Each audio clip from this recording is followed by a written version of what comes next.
Hello বন্ধুরা, জ্যোতিদিদির রান্নাঘরে আপনাদের সবাইকে স্বাগত।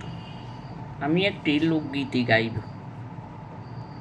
আমার যেমন বেনি তেমনি রবে, চুলবি যাব না, চুলবি যাব না গো সখী, বেনি যাব না।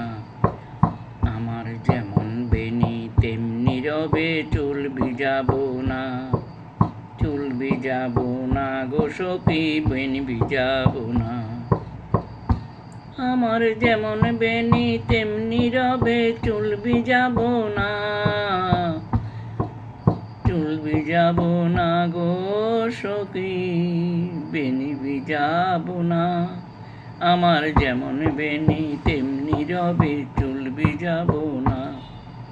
আমি রাঁধিব বাড়িব, ব্যঞ্জন বাড়িব, তবু হাঁড়ি ছুঁইব না। আমার যেমন বেনি তেমনি রবে, চুল ভিজাব না, চুল ভিজাব না গো সখী, বেনি ভিজাব না। আমার যেমন বেনি তেমনি রবে, চুল ভিজাব না। আমার যেমন বেনি তেমনি রবে, চুল ভিজাব না।